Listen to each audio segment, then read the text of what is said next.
अस्सलाम वालेकुम नाज़रीन, हॉट प्रोग्राम में भली कार मैं तव्हांजी मेज़बान सबीन मेमण। नाज़रीन, हॉट प्रोग्राम में ॻाल्हि कंदासीं सिंध एक्शन कमेटी जे हवाले सां। सिंध एक्शन कमेटी पारां अवामी राब्ता मुहिम शुरू कई वई आहे। सिंध एक्शन कमेटी में शामिल पार्टियुनि जे अॻुवाणनि पारां चयो वियो आहे त हू बहरिया टाउन या 12 ज़मीननि जी वालार ऐं सिंध जे हक़नि ते कब्ज़नि जे हवाले सां जेल भरियो तहरीक पिणु हलाईंदा ऐं सिंध असेंबली जो घेराव पिणु कंदा।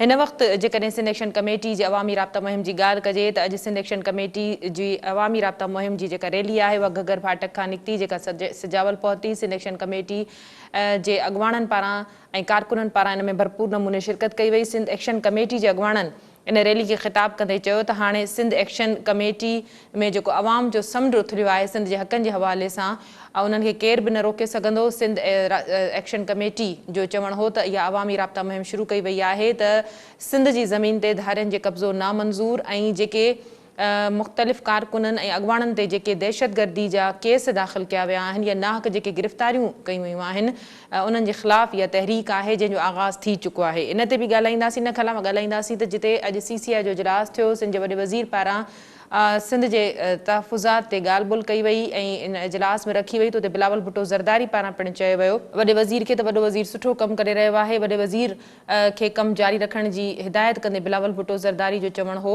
त सिंध जे हक़नि ते कंहिंखे बि कब्ज़ो करणु न ॾींदासीं। बिलावल भुट्टो ज़रदारी जो चवणु हो त बहरिया टाउन जो जेको वाक़ियो आहे उहो सिंध जे अमुन ख़िलाफ़ साज़िश आहे ऐं सिंध जे अमुन खे कंहिं बि सूरत में तबाह थियणु न ॾिनो वेंदो। बिलावल भुट्टो ज़रदारी चयो त सिंध जे हक़नि ते राताव हणण जी कोशिशि थी रही आहे ऐं वफ़ाक़ जी नाइंसाफ़ियुनि खे हर फोरम ते वाइखो कयो वेंदो। ॿिए तरफ़ जेकॾहिं PTI पारां बयानबाज़ी खे ॾिठो वञे त फवाद चौधरी जो चवणो त सिंध में जेका ईंदड़ हुकूमत हूंदी उहा PTI जी हूंदी। वफ़ाक़ पारां जेके बि सिंध खे पैसा ॾिना वञनि था उन्हनि जी ऑडिट थियणु ज़रूरी आहे। उहे पैसा कैनेडा या दुबई जे अकाउंट्स में मिलनि था।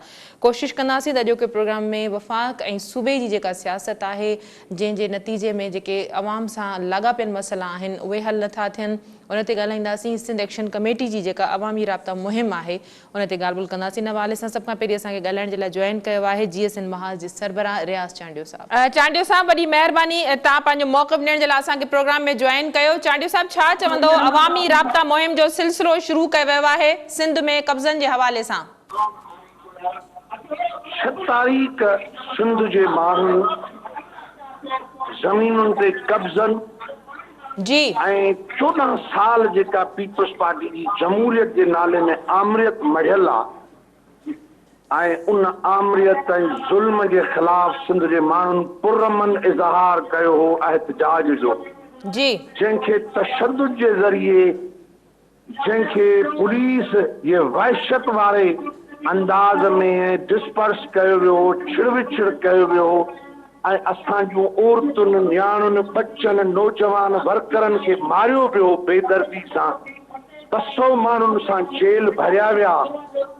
त अॼु 6 जून खां वठी 21 जून ताईं सख़्त गर्मी ऐं काढ़ो आहे। हिनमहिल सिंध एक्शन कमेटी जी क़यादत घग्गर फाटक खां शुरू थी आहे। अॼु गोलाड़ची जेको शहीदनि जो शहर आहे जी उन जाइ ते हज़ारनि माण्हुनि आजाएं कई आहे त सिंध जे माण्हुनि सिंध एक्शन कमेटीअ जे जदोजहद खे क़ौमी जदोजहद में तब्दील कयो आहे। ही लखें हज़ारे माण्हू बेचैन आहिनि त धरतीअ ते विलार क़बूल न आहे। ही मेगा हाउसिंग स्कीमूं को गोलाड़ची, को उमरकोट, को नवकोट, को डीपलो ऐं छाछरो ऐं बदीन जे शहरनि जे लाइ ग़रीबनि जी रहाइशी स्कीमूं न आहिनि। ही लखे एकड़ ज़मीन असांजी खसे, DHA, बहरिया या ॿिया मनसूबा, ॿाहिरियां माण्हू हाणे असांजो वजूद ख़तमु कयो। इहो क़बूल सिंध जे माण्हुनि खे न आहे। तंहिं करे सिंध इन विलार ऐं कब्ज़े जे ख़िलाफ़ नफ़रत जो इज़हार कयो आहे। हुक्मराननि खे ख़बरदार कयाऊं थो त सिंध जॾहिं जनरल ज़िया जी आमरियत जे आॾो घोड़ा न खोड़िया हा, अयूबी आमरियत सां मज़ाहिमत कई हुई, मुशर्रफ जे वहशत ऐं ॾाढ सां सिंध मुक़ाबिलो कयो हो, त पोइ जेका मौजूदा PP सरकार ऐं इमरान सरकार जो गॾियल अलाइंस ऐं इत्तेहाद आहे त वफ़ाक़ी सरकार ख़ामोश आहे, सिंध सरकार मारे पई ऐं सिंध खपाए थी। इहो फार्मूलो, इहो अलाइंस, इन जी वहशत ऐं ॾाढ क़बूल न आहे असांखे। असांजी पुरमन जदोजहद जारी रहंदी ऐं अॼु बदीन वञूं पिया ऐं पोइ सुभाणे वरी बदीन खां पोइ तलहार माचली ऐं टंडे मोहम्मद खान वेंदासीं, लखे माण्हुनि में वेंदासीं। एक्शन कमेटी जा ॾाढो वाज़िह एजेंडा असां तय कई आहे त सिंध असेंबली जा ॾाढो धरणो हणंदासीं त कानून साज़ी कयो ऐं धारिया ॿाहिरि कढो, लखे एकड़ ज़मीनूं वापसि वठो। असांजा कब्रिस्तान ऐं माग, असांजा पहाड़ ऐं ॿेला, उहे सभु कुझु कटियो था ऐं घर ड्राहियो था। असांजे नियाणियुनि जे चोटियुनि खां गेले ऐं बिल्डोज़ करे घर चओ था त ॻोठुनि जा टाए चओ था त ॿाहिरियां टाउन ठहंदो, इहा क़बूल न आहे। इन करे असेंबली जो धरणो उन ते ऐलान कंदासीं। सॼी सिंध जा हाईवे उन ते धरणो हणी सघूं था, जेल भरे सघूं था, झुकी नथा सघूं ऐं सिंध मौजूदा ज़रदारी आमिरीअ जो मुक़ाबिलो कंदी। मलक रियाज़ जो कब्ज़ो क़बूल न आहे। सुप्रीम कोर्ट 2018 जो जेको फ़ैसिलो कयो आहे, सिंध जा माण्हू उन अदालती फ़ैसिले जा मुंतज़िर आहिनि त उन ते अमल थिए। न थी इमरान सरकार अमल कराए, न थी मुराद शाह जी लुटेरा सरकार अमल कराए, पर सिंध पंहिंजे पुरमन जदोजहद जे ज़रिए कब्ज़ागिरी खे रोकींदी ऐं सुप्रीम कोर्ट जे फ़ैसिले ते अमल कराईंदी। चांडियो साहब, जीअं त अॻवाननि कारकुननि ते केस बि दाख़िल कया विया आहिनि, गिरफ़्तारियूं बि आहिनि, दहशतगर्दी जा केस दाख़िल कया विया आहिनि। सिंध एक्शन कमेटी पारां जेका रैलियुनि जो सिलसिलो, जागरता जो सिलसिलो शुरू कयो वियो आहे, मरहलेवार इन में कहिड़ियूं तब्दीलियूं अची सघनि थियूं? जेल भरियो तहरीक जी बि तव्हां ॻाल्हि कई, असेंबली जे घेराव जी ॻाल्हि कई, हाईवेज़ ते धरणे जी ॻाल्हि कई, मरहलेवार इहो सॼो प्रोसेस ईंदो? ही सभु मरहलेवार थींदो। असां ते दहशतगर्दी जा केस मज़म्मत था कयूं। दहशतगर्द उहे आहिनि जेके आइन जी ख़िलाफ़ वर्ज़ी कनि, कानून जी ख़िलाफ़ वर्ज़ी कनि। दहशतगर्द उहे आहिनि जेके मैंडेट जी तौहीन कनि। असीं वतन जा वारिस ऐं पुरमन सियासी कारकुन आहियूं, असांखे ही क़बूल न आहे। सिंध जे माण्हुनि जी हीअ जदोजहद फतेह में तब्दील थींदी। ही गुंडाराज न रहंदो जेको हिननि घेरो कयो आहे हनान खान कुरैशी जे घर जो ऐं तशद्दुद जो, इहो असांखे क़बूल न आहे, मज़म्मत था कयूं। चांडियो साहब, पीपल्स पार्टी हमेशह सिंध जे हक़नि जी ॻाल्हि कंदी रही आहे, सिंध जे अवाम जी ॻाल्हि कंदी रही आहे ऐं वफ़ाक़ पारां या अपोज़िशन पारां इल्ज़ाम लॻायो वेंदो आहे त मुख़्तलिफ़ वक़्तनि ते पीपल्स पार्टी हमेशह पोइ सिंध कार्ड खेॾंदी आहे। हीउ हेॾो वॾो वाक़ियो आहे, सिंध में धारियुनि जे कब्ज़नि जे हवाले सां मुख़्तलिफ़ मेगा स्कीमूं आहिनि, उन हवाले सां पीपल्स पार्टी पंहिंजो कहिड़ो रोल अदा करे सघी आहे हिन वक़्त ताईं इन मामले ते? सभिनी बाबा, पीपल्स पार्टी जो हमेशह डबल स्टैंडर्ड ऐं ॾिठो रोल रहियो आहे। हू अपोज़िशन में हूंदी आहे त सिंध सिंध कंदी आहे। जॾहिं नेब ऐं एस्टेब्लिशमेंट जी सोड़ थींदी आहे पैसनि चोरी करण जी, त घोड़ा घोड़ा कंदा आहिनि। ऐं त हुननि जो जॾहिं बि इक़्तिदार हुननि खे मिठो आहे ऐं इक़्तिदार हुननि खे मिठो आहे, तंहिंजे करे इक़्तिदार ते रहण जे करे हू सिंध जा आइनी ऐं जेके क़ौमी इख्तियार आहिनि उन्हनि जी पाईमाली कराईंदी आहे। मिसाल CCI में हिन वक़्त ताईं पाणी जे मसइले ते वज़ीर आला कॾहिं वाकआउट कयो आहे? नाणे ते वाकआउट कयो अथई?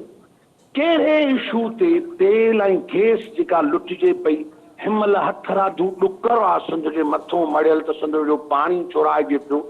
सिंध हुकूमत ड्रामाई एहतजाज कयो, पर हक़ीक़ी तरह सिंध जे जिन प्लेटफॉर्म ते वेहणो खपे न सिंध जे लाइ उते न विढ़िया।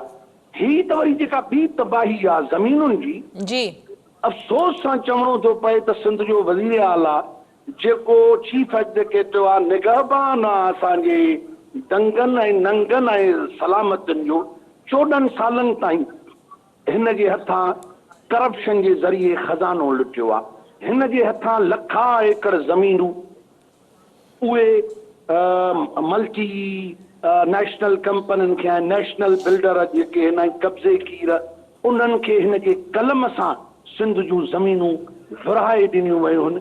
ही जेका मां चवां थो त जेको स्कीमूं आहिनि, इहो पुछणु था चाहियूं त कंहिंजे लाइ आहिनि? धरती धणनि लाइ। हुकूमत लो कास्ट मेगा हाउसिंग स्कीमूं ॾींदी आहे पंहिंजे माण्हुनि खे, UAE गवर्नमेंट ॾिए थी। अमेरिकन गवर्नमेंट ॾे थी, तुर्क सरकार ॾे थी, गवर्नमेंट ऑफ पंजाब नवाज शरीफ़ जे दौर में ॾिनियूं। ही तव्हां मेगा हाउसिंग स्कीमूं कंहिंजे लाइ? उन्हनि जी फिज़िबिलिटी थींदी आहे माहौलियाती तबाही। ही जेको बेटनि जो झेड़ो हो तव्हांजे आॾो आहे, ऑर्डिनेंस त इमरान सरकार जो गैर कानूनी हो, पर एनओसी मुराद शाह ॾिनी, एनओसी पीपल्स पार्टी ॾिनी। जॾहिं असां GS महाराज जे तरफ़ां 28 सेप्टेम्बर ते गुज़िरियल साल एहतजाज कयोसीं बेटनि जे लाइ, तॾहिं हिननि असांजे मथां ATC जा केस पीपल्स पार्टी दाख़िल कया। साॻी असेंबली तोपां ताइब करे उन्हनि जे ख़िलाफ़ करारदाद पास कई ऐं सिंध हुकूमत NOC वापसि वरिती।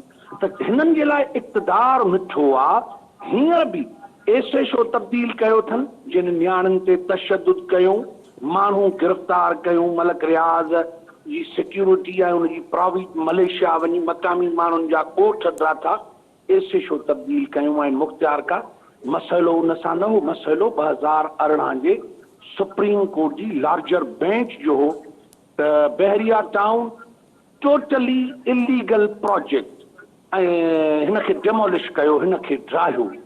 इन फ़ैसिले ते अमल दरामद कराइणो हो। सिंध हुकूमत हर रहाइशी मंसूबे जे लाइ गैर कानूनी तरह बिल्डरनि खे ज़मीनूं अलॉट कयूं आहिनि। असां मिटिजी वेंदासीं, असां फुरिजी वेंदासीं जे असां मिसकीन माण्हुनि जे दरियाह जो तहफ़ुज़ नथा करे सघो, समुंड जो तहफ़ुज़ नथा करे सघो, नाणे जो तहफ़ुज़ नथा करे सघो, असांजे कैपिटल जो तहफ़ुज़ नथा करे सघो।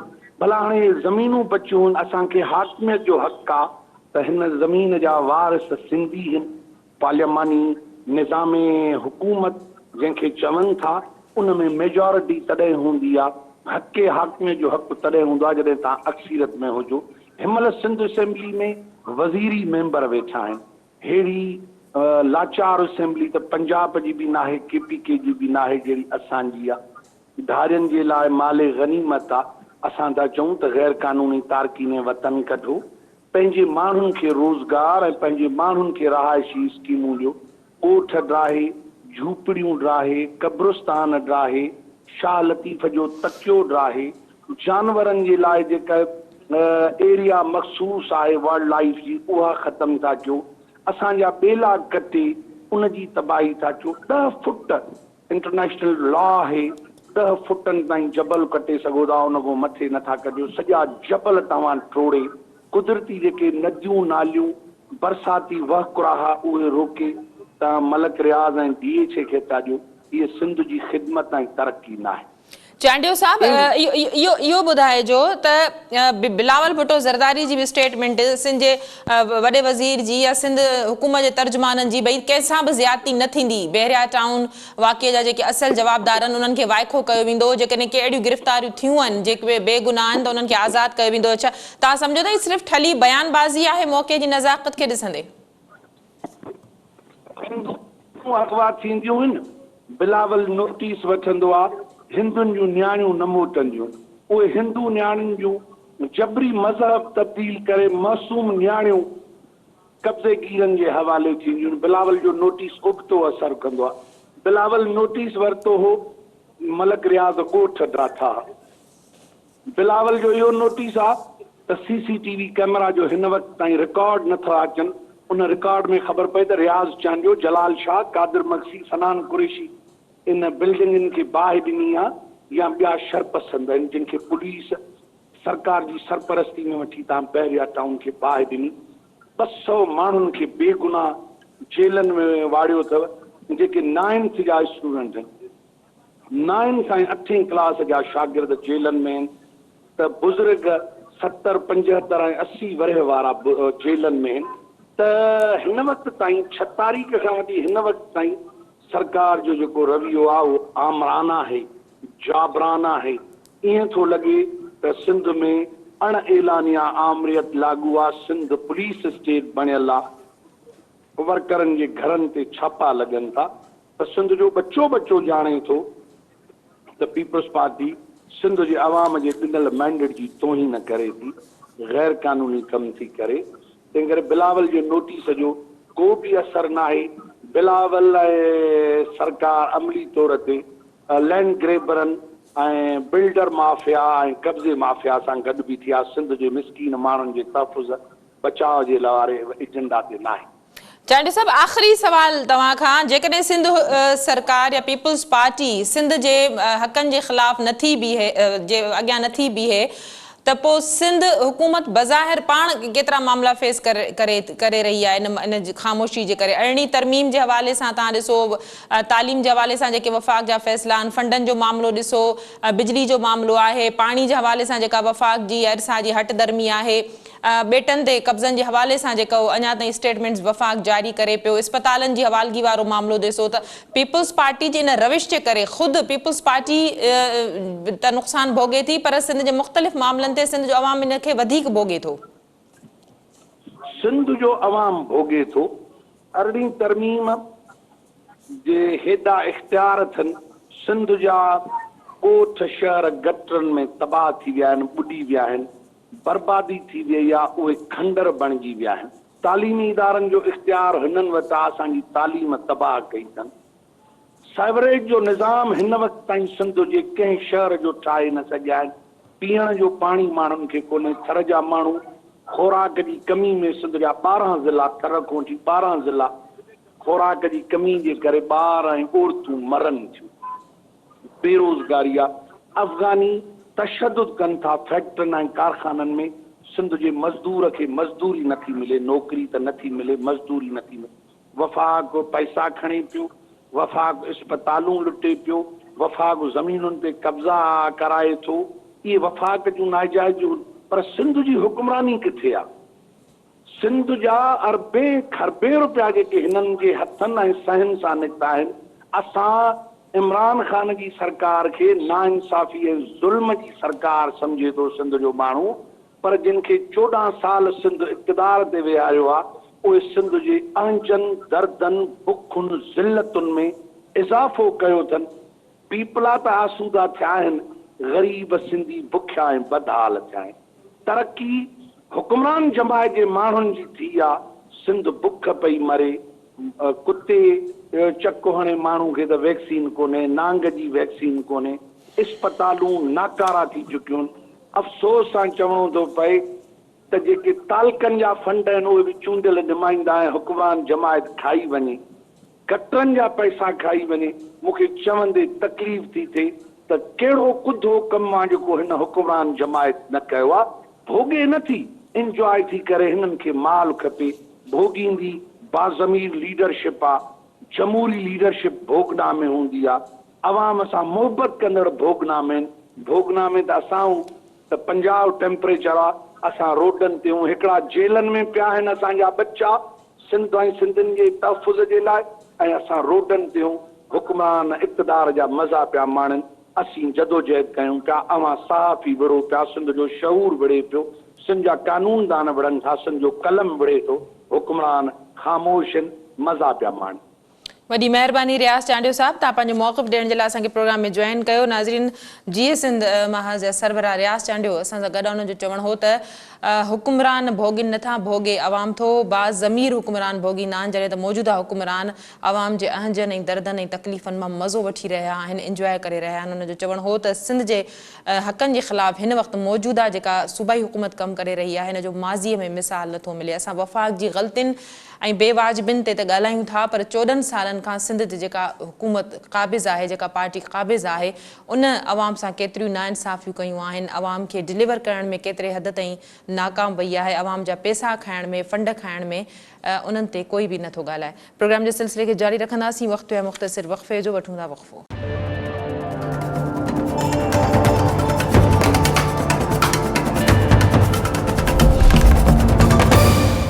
वेलकम बैक नाज़रीन। इन वक़्तु इन ई मामले ते ॻाल्हाइण जे लाइ असांखे नाले वारे दानिश्वर ऐं लेखक सियासी तर्जनिगार जामी चांडियो साहब जॉइन कयो आहे। जामी साहब, भलीकार तव्हां असांखे प्रोग्राम में जॉइन कयो। जामी साहब, छा चवंदो बिलावल भुट्टो ज़रदारी पारां अॼु जेका ॻाल्हि ॿोल कई वई आहे, उनजो चवणु हो त सिंध जो वॾो वज़ीर पंहिंजो कमु जारी रखे, वफ़ाक़ हमेशह सिंध जे ख़िलाफ़ साज़िशूं कंदो रहियो आहे, बहरिया टाउन वाक़ियो सिंध जे अमुन जे ख़िलाफ़ साज़िश आहे। ॾिसो, सभिनि हाणे ॻाल्हि इहा आहे त बिलावल साहब जी इहा स्टेटमेंट मुंहिंजे ख़्याल में दुरुस्त न आहे ऐं इहा पॉलिटिकल डिसऑनेस्टी चइबी, जेकॾहिं सिंध जे सूरत हाल खे साम्हूं रखिबो त। सिंध जे सूरत हाल खे साम्हूं रखी असांजो मौक़िफ़ इहो आहे ऐं माण्हुनि जो मौक़िफ़ इहो आहे त सिंध सां रियासत जो मसइलो, रियासत जा मसइला मामला उहा हिकिड़ो अलॻि मामिलो आहे। वफ़ाक़ी हुकूमत जो तासुब इहा बि हिकिड़ो फैक्ट आहे त वफ़ाक़ी हुकूमत इमरान ख़ान जी न रुॻो हिकिड़ो तासुब रखे थी सूबे सिंध सां, पर उहा अरिड़हीं तरमीम ते अमल करण लाइ तयारु न आहे। उहा NFC अवॉर्ड खे फेयर तरीक़े सां वरी नए सिर आणण लाइ तयारु न आहे। सेंसस में तव्हां छा कयो हुननि, या उन खां अलावा जेके बि ॿेटनि वारो मामिलो थियो, तव्हां को बि पासो खणंदव, मुआशी पासो, सियासी पासो, सूबाई ख़ुदमुख़्तारी जो पासो, या सिंध खे दुर्बल शेयर ॾियणु पंहिंजे वफ़ाक़ी ग्रांट्स मां ऐं बजट मां, इहो मामिलो हुजे, मतिलबु हिकिड़ो पाकिस्तान जे वफ़ाक़ जो ॿियो नंबर वॾो सूबो आहे। ॿियो नंबर वॾो सूबो त आबादी में आहे, पर उहो नंबर 1 सूबो आहे आमदनी जे ख़्याल खां ऐं मुआशी वसीलनि जे ख़्याल खां। इहो फैक्ट आहे त वफ़ाक़ जो सिंध सां तासुब ऐं ॿियखियाई ऐं अरिड़हीं तरमीम जी नफ़ी, इहो फैक्ट आहे। पर इहो त अधु सच आहे न। अधु सच वरी इहो बि आहे त जेका सिंध में हुकूमत आहे, हाणे ॾिसो, हुकूमत अॻे दौरनि में तकड़ियूं हली वेंदियूं, 2 साल आई, 2.5 साल हली, हुकूमत वई हली, त पार्टियूं दाऊं कंदियूं, असांखे टाइम न मिलियो, असांखे वक़्तु न मिलियो, असांखे साज़गार हालतूं न मिलियूं, असां जेको चाहियो पिए करे कोन सघियासीं असां। हाणे सुवाल इहो आहे त हिकिड़ी पार्टी, पीपल्स पार्टी, उनखे 14 साल आहे। हाणे हिकिड़ी जमात खे सूबे में 14 साल आहे ऐं उहा 14 सालनि खां पंहिंजी सूबाई हुकूमत में ख़ुदमुख़्तार तुर वेठी आहे। ऐं हीअ हुकूमत जेका 18 खां आई आहे, उन में त को पार्टनर बि कोन्हे, मुकमल तरह हिकु पार्टी जी हुकूमत आहे। अॻे त वरी बि कोलिशन गवर्नमेंट्स हूंदियूं। त सुवाल इहो आहे त जेको वफ़ाक़ जो सिंध सां तासुब ॿियखियाई आहे, उहो बि सच ऐं हक़ीक़त आहे। पर ॿियो सच जो पासो इहो बि आहे त सिंध जूं हुकूमतूं बि नाअहल आहिनि ऐं उहे करप्ट आहिनि ऐं उहे पंहिंजे सूबे जे क़ौमी मफ़ाद खे, सूबाई मफ़ाद खे, मुआशी मफ़ाद खे, अवामी मफ़ाद खे एंश्योर करण में मुकमल तरह नाकाम वयूं आहिनि। ऐं पीपल्स पार्टी जी हुकूमत उन जो हिकिड़ो मिसाल आहे। ऐं इहा ईअं न आहे त को इहा नाकामी रुॻो इन करे आहे त वफ़ाक़ थो चाहे। जेके वफ़ाक़ सां मामला उलझियल आहिनि, उनमें शयूं डिले थियनि थियूं, पर जेके प्योरली डिस्क्रिशनरी मामला सूबाई, माना जिन मामलनि में भला पीअण जो साफ़ पाणी सिंध जे माण्हुनि खे मिले, इन में कहिड़ी तव्हां रुकावट कंहिं विधी आहे वफ़ाक़। भला सिंध में तालीम जो निज़ाम बहितर थिए, जेका जंहिंजी लाइ तव्हांजे सूबे जी तक़रीबन 24% बजट मुख़्तस थिए थी, तव्हां कंहिं झलियो आहे तव्हां उहा तालीम सिंध खे बहितर न ॾियो, प्राइमरी ऐसे करे तव्हांखे कंहिं झलियो आहे तव्हां सिंध में वाइस चांसलर बहितर न ॾियो यूनिवर्सिटियुनि खे, तव्हांखे कंहिं झलियो आहे त सिहत जो शोबो, ठीकु आहे, NIC हिकिड़ी बहितर प्रोजेक्ट आहे, मनसूबो आहे, उहा हिकिड़ी बहितर कोशिशि आहे। पर छा रुॻो दिलि जो मर्ज़ु आहे सिंध सूबे जे माण्हुनि खे? छा हिन सूबे जे तालुकनि में, ज़िलनि में जेके बेसिक हेल्थ यूनिट्स आहिनि, छा उहे फंक्शनल आहिनि? छा उते माण्हुनि खे OPD मिले थी, माण्हुनि खे दवा मिले थी? छा उते एमरजेंसी में का सूरत हाल में तव्हां वटि इंतज़ाम आहे? त ईअं तव्हां ज़राअत खणो, ईअं तव्हां केतिरा अचो तव्हां वॾनि मामलनि ते, त भला धारियुनि जी आबादकारी आहे, भला धारियुनि जी आबादकारी जे मामले में तव्हां का लेजिस्लेशन कई सूबे जे अंदरि? छा उन सिस्टम में तव्हांखे पॉलिसियूं ठाहियूं? छा सिंध में जेके वधीक माण्हू रहनि था, तव्हां उन्हनि जी रिपेट्रिएशन जे लाइ, वापसि उमण लाइ को संजीदा क़दम खयो? रजिस्ट्रेशन प्रॉपर कई? वफ़ाक़ सां ॻाल्हायो? तव्हां UN सां ॻाल्हायो? तव्हां उन बारे में कंहिं एफर्ट वरिता? त मतिलबु को बि शोबो खणंदव त उन में वफ़ाक़ बि मुजरमाना हैसियत में बीठो आहे सिंध सां। पर सूबाई हुकूमत खे तव्हां 14 साल हुकूमत में रही, जेकॾहिं तव्हां इहो बहानो पेश कयो था, इहो सम्झूं था त सभु मसइला हल करण जे लाइ बजटूं न आहिनि, इहो ठीकु आहे। पर जेके बजट्स अवेलेबल आहिनि ऐं जेके जी जी जी जामी साहब, जेके वसीला मुयसर आहिनि, उन्हनि वसीलनि जो एफिशिएंट इस्तेमालु आहे। कंहिं बि शोबे में का टेंजिबल, का ॻणप जोगी, का ॾेखारे सघनि जहिड़ी, मुंहिंजे ख़्याल में सिंध जे अवाम सां ॿिटो ज़ुल्म आहे। उन सां वफ़ाक़ बि सूबे सां ॿियखियाई करे थो ऐं सिंध जूं सूबाई हुकूमतूं बि, हीअ हुकूमत थोरी अॻूणी हुकूमतूं सभई, उहे सभई हुकूमतूं जॾहिं बि अचनि थियूं, उहे पंहिंजा पेट भरनि थियूं, पंहिंजो अवलियतूं रखनि थियूं, सिंध जे सूबे खे, तरक़ियाती ढांचे खे, सिंध जे अवाम खे, माण्हुनि खे। ऐं जेका तव्हां ॻाल्हि हिकिड़ी आख़िरी का ॻाल्हि, जेके वॾा मैक्रो मामला आहिनि, जेके क़ौमी हैसियत जा मामला आहिनि, मिसाल तौरु बहरिया टाउन जो मतिलबु मसइलो खणूं था जंहिं ते इहो सॼो मामिलो उथियो आहे।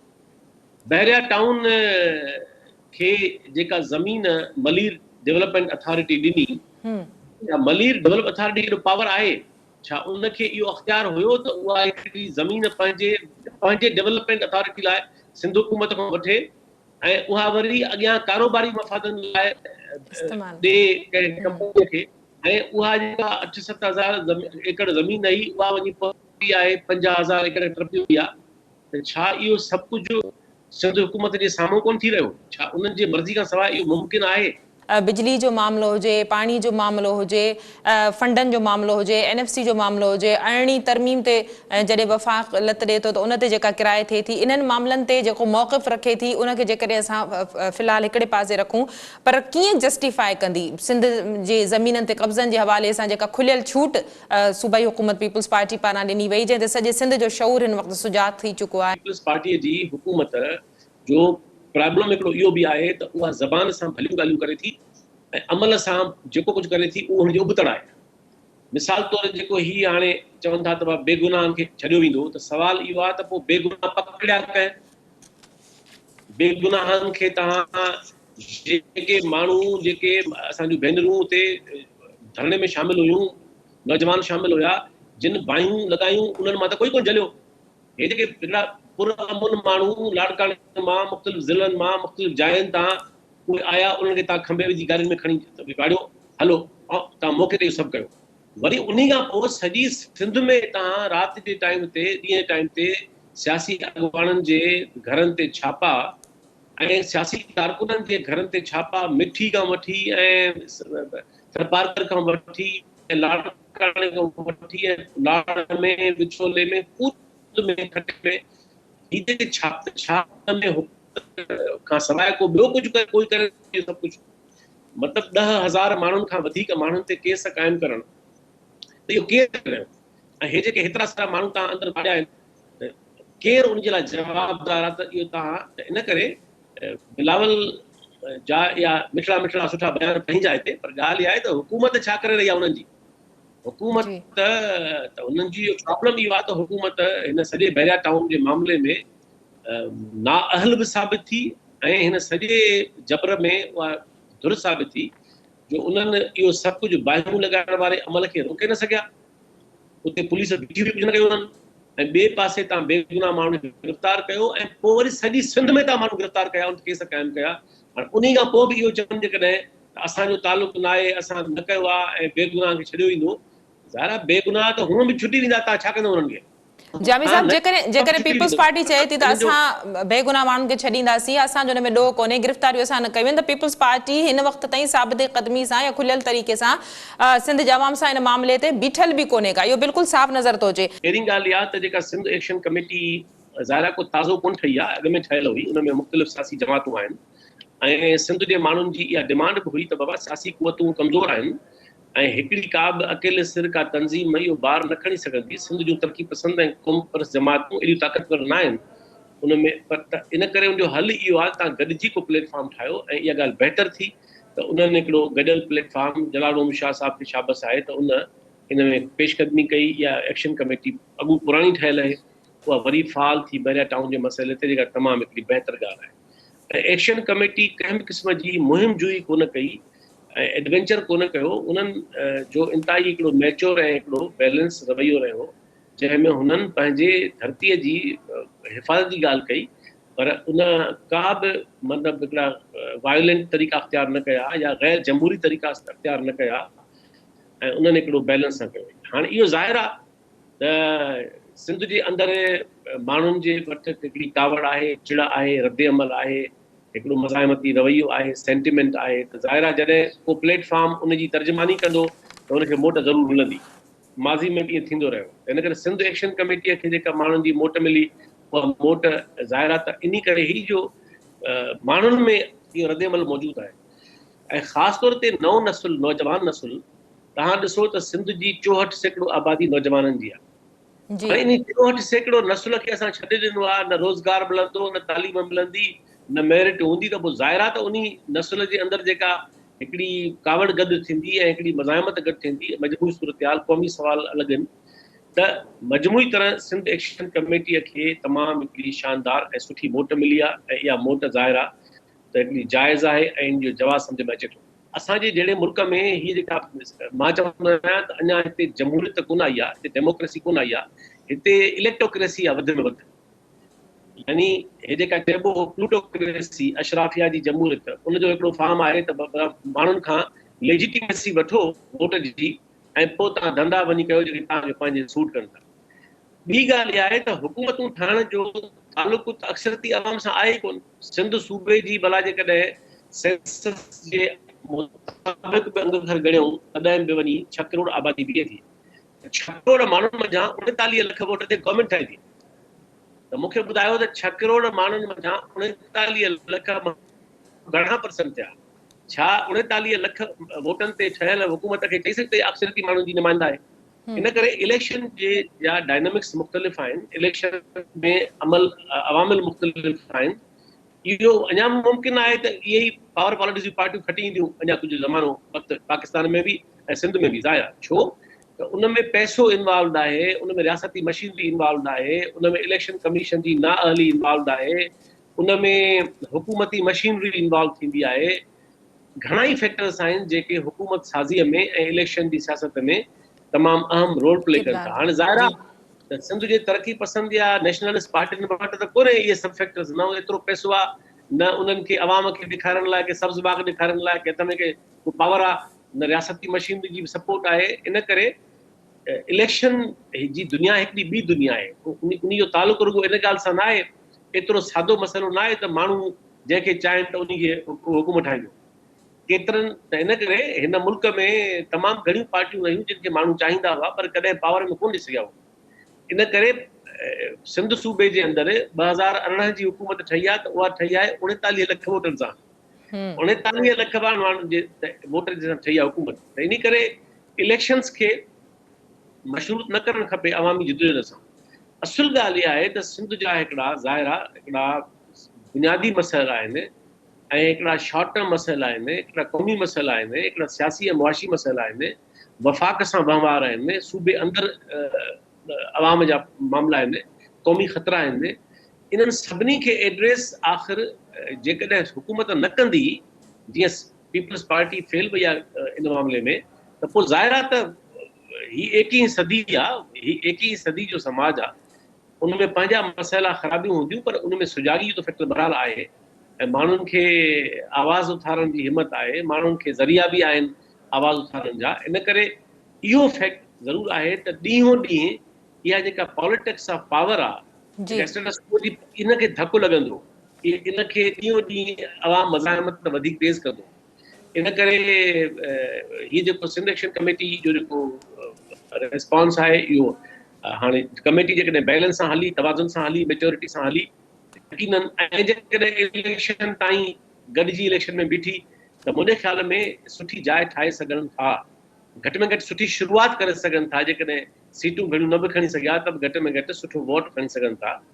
पर हाणे उहो डिपेंड थो करे त इलेक्शन जे ॾींहंनि में वरी मजबूरी आहे त सभई पार्टियूं पंहिंजे पंहिंजे तरजीहुनि में विराइजी थियूं वञनि ऐं उनजा पंहिंजा दायरा हुजनि। बाक़ी इहो ज़रूरु आहे त हीअ जेका इलिटिस्ट पॉलिटिक्स आहे, जेका हीअ अशराफिया वारी सियासत आहे, इन्ही खां माण्हू बेज़ारी जो इज़हार करण में काफ़ी अॻिते वधी वियो आहे ऐं इहा ॻाल्हि ॾाढी बहितर ॻाल्हि आहे। वॾी महिरबानी जामी चांडियो साहब, तव्हां पंहिंजो तजुर्बो ॾियण जे लाइ असांखे प्रोग्राम में जॉइन कयो। अॼोके प्रोग्राम में एतिरो ई, ईंदड़ प्रोग्राम ते ॾींदा इजाज़त। अल्लाह वाहे।